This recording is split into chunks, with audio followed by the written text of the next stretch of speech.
ಹೌದು ಜಯಪ್ರಕಾಶ್ ಶೆಟ್ಟಿ. ಏನಂತಂದ್ರೆ ಗದಗ ಜಿಲ್ಲೆ ಲಕ್ಷ್ಮೇಶ್ವರ ತಾಲೂಕಿನ ಆದ್ರಹಳ್ಳಿ ಗ್ರಾಮ ಅಂತಂದ್ರೆ ಇದು ಸಂಪೂರ್ಣವಾಗಿ ಆದ್ರಹಳ್ಳಿ ಗ್ರಾಮದ ಸುತ್ತಮುತ್ತಲೂ ಕೂಡ ಸಾಕಷ್ಟು ಪ್ರಮಾಣದಲ್ಲಿ ಗುಡ್ಡ ಪ್ರದೇಶ ಇದೆ. ಹೀಗಾಗಿ ಅಲ್ಲಿ ಏನು ಕೆಲವು ಜನರು ಸಕ್ರಮವಾಗಿ ಕಲ್ಲು ಗಣಿಗಾರಿಕೆ ಮಾಡಿದ್ರೆ, ಇನ್ನು ಕೆಲವರು ಅಕ್ರಮವಾಗಿ ಕಲ್ಲು ಗಣಿಗಾರಿಕೆ ಮಾಡ್ತಾ ಇದ್ದಾರೆ. ಅದರಲ್ಲೂ ರಾತ್ರೋರಾತ್ರಿ ದೊಡ್ಡ ಪ್ರಮಾಣದ ಬ್ಲಾಸ್ಟ್ ಮಾಡೋದ್ರಿಂದ ಇಡೀ ಗ್ರಾಮವೇ ನಡುಗಿದಂತ ವಾತಾವರಣ ನಿರ್ಮಾಣವಾಗುತ್ತಂತೆ. ಹೀಗಾಗಿ ಅಲ್ಲಿರುವ ಸುಮಾರು 40ಕ್ಕೂ ಹೆಚ್ಚು ಆ ಮನೆಗಳು ಕೂಡ ಈಗಾಗಲೇ ಬಿರುಕು ಕೂಡ ಬಿಟ್ಟಿದ್ದಾವೆ. ಹೀಗಾಗಿ ಅಲ್ಲಿ ಜನರು ವಾಸ ಮಾಡಲು ಕೂಡ ಭಯ ಪಡ್ತಾ ಇದ್ದಾರೆ. ಸಾಕಷ್ಟು ಗರ್ಭಿಣಿ ಆಗಿರ್ಬೋದು, ಮಹಿಳೆಯರಾಗಿರ್ಬೋದು ಮತ್ತು ಬಾಣಂತಿ ಮಹಿಳೆಯರು ಆ ಒಂದು ಊರಿನಲ್ಲಿ ಇರಲು ಹಿಂದೇಟು ಹಾಕ್ತಾ ಇದ್ದಾರೆ. ಯಾಕಂದ್ರೆ ರಾತ್ರೋರಾತ್ರಿ ಸಮಯದಲ್ಲಿ ಏನು ಕಲ್ಲು ಗಣಿಗಾರಿಕೆ ಮಾಡುವವರು ದೊಡ್ಡ ಪ್ರಮಾಣದ ಬ್ಲಾಸ್ಟ್ ಮಾಡ್ತಾರೆ. ಹೀಗಾಗಿ ಭೂಮಿ ನಡುಗದಂತ ವಾತಾವರಣ ನಿರ್ಮಾಣವಾಗುತ್ತೆ. ಹೀಗಾಗಿ ನಮಗೆ ಮನೆಯಲ್ಲಿ ವಾಸ ಮಾಡಲು ಆಗೋದಿಲ್ಲ ಅಂತ ಹೇಳಿ ಸಾಕಷ್ಟು ಜನರು ಊರನ್ನು ಬಿಟ್ಟು ಬೇರೆ ಬೇರೆ ಅವರ ಸಂಬಂಧಿಕರ ಮನೆಗೆ ಕೂಡ ಹೋಗಿದ್ದಾರೆ. ಈ ಬಗ್ಗೆ ಗ್ರಾಮಸ್ಥರು ಸಾಕಷ್ಟು ಬಾರಿ ಏನು ಸ್ಥಳೀಯ ಅಧಿಕಾರಿಗಳಾಗಿರ್ಬೋದು, ಪಿಡಿಒ ಆಗಿರ್ಬೋದು, ಇವ್ರ ಗಮನಕ್ಕೆ ತೆಗೆದುಕೊಂಡು ಬಂದರೂ ಕೂಡ ಯಾರು ಕೇರ್ ಮಾಡ್ತಾ ಇಲ್ಲ ಅಂತೇಳಿ ಆಕ್ರೋಶ ವ್ಯಕ್ತಪಡಿಸ್ತಾ ಇದ್ದಾರೆ. ಸುಮಾರು ವರ್ಷಗಳಿಂದ ಇದೇ ರೀತಿ ಬದುಕು ಸಾಗಿಸ್ತಾ ಇದ್ದೇವೆ, ನಮಗೆ ಈ ಒಂದು ಕಲ್ಲು ಗಣಿಗಾರಿಕೆಯಿಂದ ಮುಕ್ತಿ ಕೊಡಬೇಕಂತ ಹೇಳಿ. ಯಾಕಂತಂದ್ರೆ ಅಲ್ಲಿ ಭಾಗದಲ್ಲಿ ಸುತ್ತಮುತ್ತಲು ಸಾಕಷ್ಟು ಪ್ರಮಾಣದಲ್ಲಿ ಕಲ್ಲು ಗಣಿಗಾರಿಕೆ ನಡೆಯುತ್ತೆ. ದೊಡ್ಡ ದೊಡ್ಡ ಪ್ರಮಾಣದಲ್ಲಿ ರಾತ್ರೋರಾತ್ರಿ ಬ್ಲಾಸ್ಟ್ ಮಾಡುವುದರಿಂದ ಅಲ್ಲಿಯ ಜನರಿಗೆ ಸಾಕಷ್ಟು ಒಂದು ಜೀವನ ಮಾಡಲು ಕೂಡ ಆಗ್ತಾ ಇಲ್ಲ. ಅಷ್ಟೊಂದು ಭಯದ ವಾತಾವರಣ ನಿರ್ಮಾಣವಾಗಿದೆ. ಹೀಗಾಗಿ ನಮಗೆ ಒಂದು ಈ ಇದರಿಂದ ರಕ್ಷಣೆ ಕೊಡಬೇಕಂತೇಳಿ ಮಹಿಳೆಯರು ಕೂಡ ಒತ್ತಾಯ ಮಾಡ್ತಾ ಇದ್ದಾರೆ. ಸಾಲ ಸೋಲ ಮಾಡಿ ಮನಿ ಕಟ್ಟಿಸ್ಕೊಂಡಿರ್ತೇವೆ, 5 ರಿಂದ 6 ಲಕ್ಷ ರೂಪಾಯಿ ಕಟ್ಟಿಸ್ಕೊಂಡು ಮನಿ ಖರ್ಚು ಮಾಡಿರ್ತೇವೆ. ಅಂತ ಮನೆಯಲ್ಲಿ ನಮಗೆ ವಾಸ ಮಾಡಲು ಕೂಡ ಆಗ್ತಾ ಇಲ್ಲ. ಈಗ ನಾವು ಅಲ್ಲಿ ದೃಶ್ಯದಲ್ಲಿ ಸಹ ನೋಡ್ತಾ ಇರಬಹುದು, ಚಲೋ ಚೆನ್ನಾಗಿರುವಂತಹ ಮನೆಗಳು ಕೂಡ ಇವಾಗ ಬಿರುಕು ಬಿಟ್ಟಿದ್ದೇವೆ. ಯಾವ ಕ್ಷಣದಲ್ಲಿ ಬೀಳ್ತಾವೆ ಎನ್ನುವ ಆತಂಕ ಕೂಡ ನಿರ್ಮಾಣವಾಗಿದೆ. ಹೀಗಾಗಿ ಇಡೀ ಗ್ರಾಮದಲ್ಲಿ ಈ ರೀತಿ ಒಂದು ವಾತಾವರಣ ನಿರ್ಮಾಣ ಆಗಿರೋದ್ರಿಂದ ನಮಗೆ ಈ ಒಂದು ಕಲ್ಲು ಗಣಿಗಾರಿಕೆಯಿಂದ ರಕ್ಷಣೆ ಬೇಕಂತೇಳಿ ಒತ್ತಾಯ ಮಾಡ್ತಾ ಇದ್ದಾರೆ. Jayaprakash Shetty. Yes sir, thank you very much. Gangavva ಅವರಿದ್ದಾರೆ ನೋಡಿ. ಆ ಮನೆ ಪಾಪ ಬಿರುಕು ಬಿಟ್ಟಿದೆ. ಏನೋ ಒಂದು ಪ್ರಯತ್ನ ಪಟ್ಟು ಹೆಣ್ಮಕ್ಳಿದಾರಲ್ಲ, ಒಂದು ಸ್ಟ್ರಾಂಗ್ ಆಗಿ ಏನೋ ಒಂದು ಮಾಡ್ತಾ ಇರ್ತಾರೆ. ಗಂಡನ ಕಾಟ ಇದ್ರು ಮತ್ತೊಂದಿದ್ರು ಕೂಡ. ಗಂಗಮ್ಮ ನಮಸ್ಕಾರ. ಹೌದ್ರಿ ಸರ್. ಹೆಂಗಿದ್ದೀರಮ್ಮ? ಹೌದ್ರಿ ಸರ್, ಆರಾಮದಿರಿ ಸರ್. ಇದು ನಿಮ್ದೇನ ಮನೆ? ಹೌದ್ರಿ ಸರ್, ನಮ್ದ ಮನೆ ರೀ. ಯಾವಾಗ ಕಟ್ಸಿದ್ರಿ? 60,000 ಕಟ್ಟಿಸಿ. ಹಾ, 60,000 ರೀ. ಎಷ್ಟಾಯ್ತು ಖರ್ಚು ಅವಾಗ? ಅವಾಗ 10 ಲಕ್ಷ ಆಗೈತ್ರಿ. ಎಷ್ಟು? 10 ಲಕ್ಷ. ಇದು ಯಾವಾಗ ಬಿರುಕು ಬಿದ್ದಿದ್ದು ಮನೆ?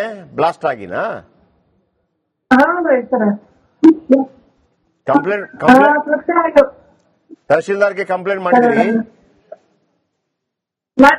ನಾವು ಹೇಳಕ್ ಹೋದ್ರ ನಮ್ಮನ್ನ ಹೊಡ್ಯಾಕ ಬರ್ತಾರ್ರಿ ಸರ್. ನಾವೇನ್ ಮಾಡ್ಬೇಕ್ರಿ? ನಮ್ಮ ಮಾತು ಕೇಳಿದ್ರಿ ಸರ್. ನನ್ ನೋಡಿನ ಸಣ್ಣ ಮಗ ಅದನ್ನ ನಿಮ್ಮನ್ನ ಬಿಡ್ತಾ ಇಲ್ವಾ ತಹಶೀಲ್ದಾರು? ಕೇರ್ ಮಾಡಂಗಿಲ್ರಿ ಸರ್. ನಮ್ಗೇನ್ ಮಾತ ಕೇಳಂಗಿಲ್ರಿ. ನಾವೇನ್ ಹೋಗಿ ನಮ್ದೇನಾದ್ರು ಏನ್ ಮಾಡ್ಬೇಕ ಕುಮಾರಸ್ವಾಮಿ ಹೇಳಿದ್ವಿ. ಅವಾಗ ನೀವು ಕೇಳಿ ಹೇಳಕ್ ಹೋಗ್ತೀರಿ ಅಂತೇಳಿ ನಮ್ಗೆ ಹೊಡ್ಯಾದ ಬಿಡೋದ ಮಾಡಿದ್ರಿ ಸರ್. ಅವ್ರು ಕುಮಾರಸ್ವಾಮಿಗೂ ಈಗೆಲ್ಲ ಬಿಡಿಸಿ ಊಟನ ಬಿಡಿಸ್ಬಿಟ್ಟಾರ್ರಿ ಕುಮಾರಸ್ವಾಮಿ ಅವರಿಗೆ.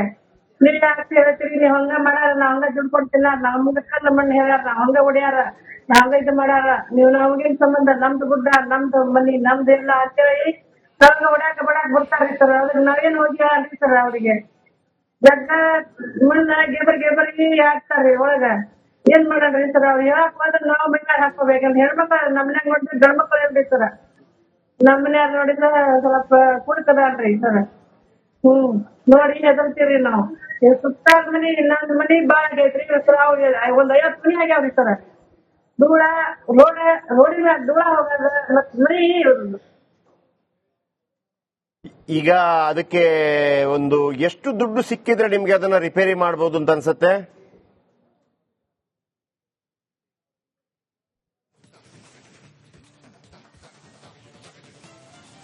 ರಿಪೇರಿ ಮಾಡಬಹುದು ಅದನ್ನ ಸಿಮೆಂಟ್ ಎಲ್ಲ ಹಾಕಿ ಏನಾದ್ರೂ ಮಾಡ್ಲಿಕ್ಕೆ ಆಗತ್ತಾ?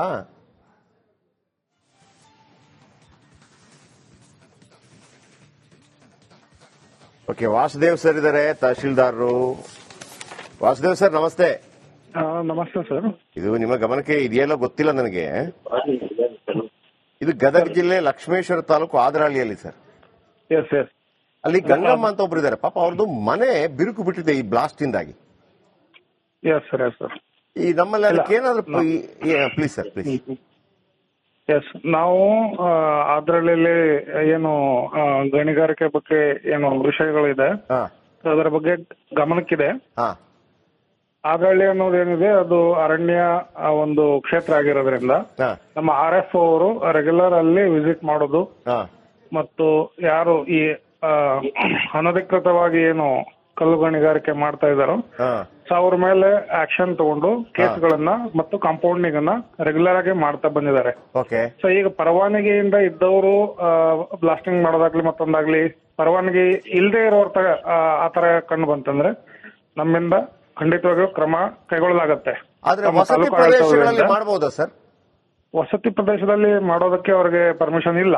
ಓಕೆ. ಅಲ್ಲ, ಈಗ ಮನೆನೇ ಸೀಲ್ ಬಿಟ್ಟಿದೆ ಅಂತಂದ್ರೆ ಇಲ್ಲ, ಅವರು ಸಂಬಂಧಪಟ್ಟಂತ ಇಲಾಖೆಯಿಂದ ಅವರು ಡಿಸ್ಟೆನ್ಸ್ ಮತ್ತೊಂದು ಎಲ್ಲ ನೋಡ್ಕೊಂಡೆ ಅವರು ಪರವಾನಗಿಯನ್ನ ಪಡೆದಿರ್ತಾರೆ. ಒಂದೇ ನಿಮಿಷ ತಹಶೀಲ್ದಾರ್ ಸರ್, ಒಂದೇ ನಿಮಿಷ. ನಾಗಭೂಷಣ್ ಸರ್ ಇದ್ದಾರೆ, ಗಣಿ ಭೂ ವಿಜ್ಞಾನ ಇಲಾಖೆ ಉಪನಿರ್ದೇಶಕರು. ನಾಗಭೂಷಣ್ ಸರ್, ನಿಮ್ಗೊಂದು ವಿಚಾರವನ್ನ ನಿಮ್ಮ ಗಮನಕ್ಕೆ ತರಲಿಕ್ಕಿದೆ ನನಗೆ. ಇದು ಗದಗ ಜಿಲ್ಲೆ ಲಕ್ಷ್ಮೇಶ್ವರ ತಾಲೂಕು ಆದರಹಳ್ಳಿ ಸರ್. ಇಲ್ಲಿ ಒಂದ್ ಕಡೆ ಕಲ್ಲು ಗಣಿಗಾರಿಕೆ ನಡೀತಿದೆ. ನಾವು ಕಲ್ಲು ಗಣಿಗಾರಿಕೆ ವಿರೋಧ ಮತ್ತೊಂದೇನಲ್ಲ. ಆದ್ರೆ ಪ್ರಾಬ್ಲಮ್ ಏನು ಅಂತಂದ್ರೆ ಸಾಧಾರಣವಾಗಿ ಈ ವಸತಿ ಪ್ರದೇಶಗಳಲ್ಲಿ ನಡೆಯುವಂಗಿಲ್ಲ. ಅವರು ಯೂಸ್ ಮಾಡುವ ಬ್ಲಾಸ್ಟ್ ಗಳಿಂದಾಗಿ ಒಂದು ಗಂಗಮ್ಮ ಅನ್ನುವರ ಮನೆ ಕಂಪ್ಲೀಟ್ ಬಿರುಕು ಬಿಟ್ಟಿದೆ. ಸರ್, ಇದನ್ನ ನಮ್ಮ ಉಮೇಶ್ ಅವರು ನಮ್ಮ ಜಿಯಾಲಜಿಸ್ಟ್ ಇದ್ ಮಾಡಿದ್ರು, ಅವ್ರ ನಂಬರ್ ಕೊಡ್ತೀನಿ. ಓಕೆ. ಅವರು ತಮಗೆ ಪೂರ್ತಿ ಮಾಹಿತಿನ ಕೊಡ್ತಾರೆ ಸರ್. ನೀವೊಂದು ಫೋನ್ ಮಾಡಿ ಕೇಳ್ಬೋದಲ್ಲ ತಮಗೆ ಸರ್? ಅಲ್ಲ, ಅವ್ರಿಗೆ ನಿಮ್ಮ ಫೀಲ್ಡ್ ಅಲ್ಲಿ ಇದಾರೆ. ಓಕೆ, ಫೀಲ್ಡ್ ಅಲ್ಲಿ ಇದಾರೆ. ಅವ್ರಿಗೆ ಅವ್ರ ನಂಬರ್ ತಗೊಂಡು ಕೊಡ್ತೇವೆ. ಒಂದ್ ನಿಮಿಷ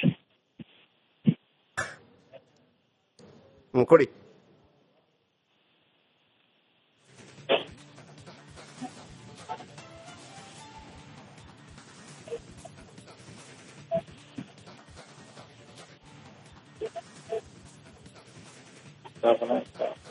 ಕೊಡ್ತೀರಿ? 9975 9975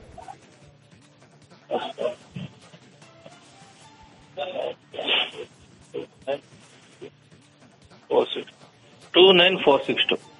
29462. ಸರ್, ಸರ್, ಈಗ ಒಂದು ವೇಳೆ ಯಾವ ತಪ್ಪಿನಿಂದಾಗಿ ಗಣಿಗಾರಿಕೆ ಅಲ್ಲ ಇರ್ಲಿ, ಒಂದ್ ನಿಮಿಷ ಕೇಳಿ ಸರ್, ಒಂದ್ ನಿಮಿಷ ಕೇಳಿ. ಏನಾಗಲ್ಲ, ಕೇಳಬಹುದು ನೀವು. ನೀವು ಇರೋದು ಇದಕ್ಕೆ ಅಲ್ವಾ? ಹೆಚ್ಚಿಗೆ ಬೇಡ, ಡೈರೆಕ್ಟ್ ಮಾತಾಡಿ. ಅಲ್ಲ, ನೀವು ಮಾತಾಡ್ಬೇಕಲ್ಲ. ಅಲ್ಲ, ಅದು ಇರ್ಲಿ ಸರ್, ಇರ್ಲಿ. ನಿಮ್ಮ ಹತ್ರ ನಾನು ಕಂದಾಯ ಇಲಾಖೆ ಬಗ್ಗೆ ಕೇಳ್ತಾ ಇಲ್ಲ, ಗಣಿ ಮತ್ತು ಭೂವಿಜ್ಞಾನ ಇಲಾಖೆ ಬಗ್ಗೆ ಕೇಳ್ತಾ ಇರೋದು, ವಿತ್ ಡ್ಯೂ ರೆಸ್ಪೆಕ್ಟ್. ಅದು ಸಾಹೇಬ್ರೆ, ಅದು ಅರಣ್ಯ ಇಲಾಖೆ ಒಳಗೆ ಬರ್ತದೆ. ನನ್ನ ಒಂದು ಪ್ರಶ್ನೆಗೆ ಉತ್ತರ ಕೊಡಿ ನೀವು, ಅಷ್ಟೇ ನಾನು ಕೇಳ್ತಿರೋದು. ಈಗ ಗಣಿ ಮತ್ತೆ ಯಾರು ಬ್ಲಾಸ್ಟ್ ಮಾಡ್ತಾರೆ, ಬ್ಲಾಸ್ಟ್ ಮಾಡೋದ್ರಿಂದ ಮನೆ ಏನಾದ್ರೂ ಬಿರುಕು ಬಿದ್ರೆ ಅದನ್ನ ಸರ್ಕಾರ ಕೊಡ್ಬೇಕಾ, ಅದು ಯಾರು ಬ್ಲಾಸ್ಟ್ ಮಾಡಿದ್ರೆ ಅವ್ರು ಕೊಡ್ಬೇಕಾ? ಅಷ್ಟೇ, ನನಗೆ ಉತ್ತರ ಕೊಡಿ. ನೋಡೋಣ, ಅದು ಲೀಗಲ್ ಪಾಯಿಂಟ್ಸ್ ಗಳು ಏನಿದೆ ಅದನ್ನ ಮುಂದಕ್ಕೆ ನೋಡೋಣ ಸರ್. ಅದು ನೋಡ್ಬೇಕಂದ್ರೆ ನಾನು ನೋಡ್ತೀನಿ ಅಷ್ಟೇ. ಮತ್ತೆ ಲೀಗಲ್ ಪಾಯಿಂಟ್ ನಿಮ್ಗೆ ಗೊತ್ತಿರಬೇಕಲ್ಲ.